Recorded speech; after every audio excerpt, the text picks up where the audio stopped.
All right, in this story, we're going to take a look at HDR right now. What the heck is HRO? I'm not going to say AI actually stands for High Dynamic Ranging Imagery. Now, AI images are used a lot for lighting a scene there. Basically, an image that we're going to wrap around the whole world right here and light our scene with it, because right now, a scene is being lit by the lamp or the light right here, and also by the environment around it. Let me go ahead and close this up. You can see that if I go to the world settings right here, there's a color for our background. If we increase or decrease this color, and let me go also make sure that you're in the Eevee rendered shading view, you will see that this color right here affects the lighting of our scene. So if it's very dark, no lighting, and if it's very light, a lot of lighting. However, it's only one color, which doesn't make sense because in the real world there's obviously an environment and the light bounces off all of these objects and creates different colors. For example, if you're outside and there's a car, a pool, and the sunlight and some trees, you're going to get indirect lighting from everything around you by the light bouncing off of it and creating a kind of whitish color.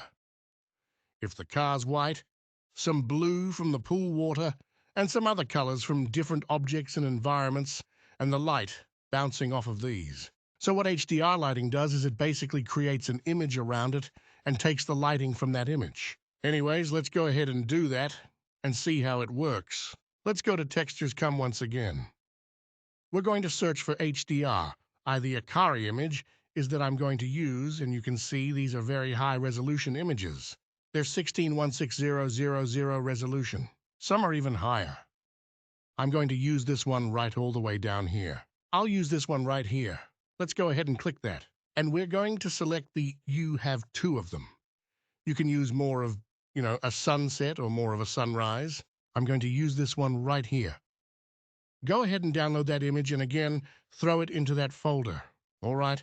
Then go ahead and go back and blunder and under the world setting, we're going to click on the little circle next to color and we're going to change it into environments texture right there. And boom, it's purple. Perfect. This looks like a psychedelic trip, an otherworldly dimension for sure now.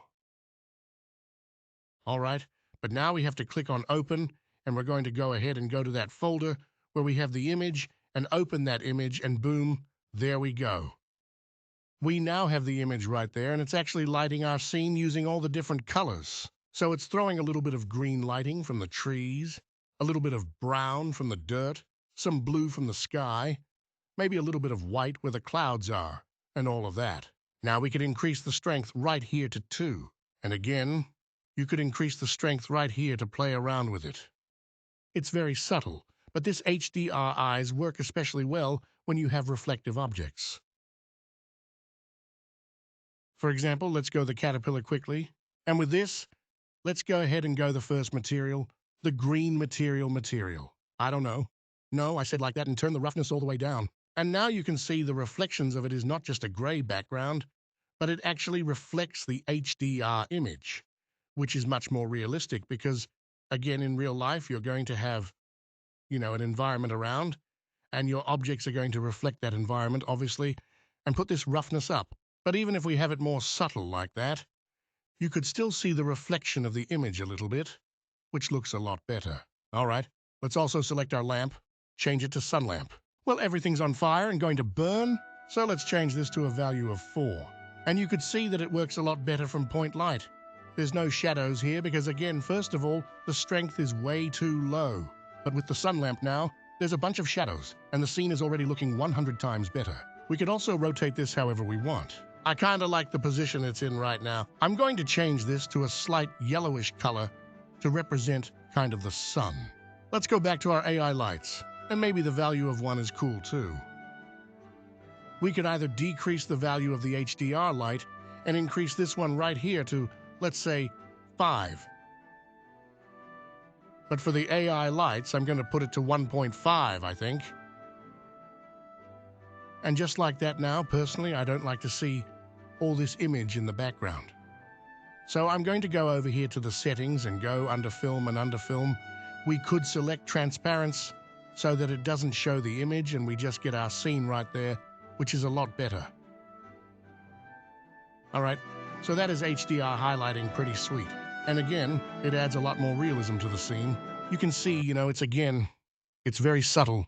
It works especially well when you have reflective objects. But just all in all, it's much better lighting.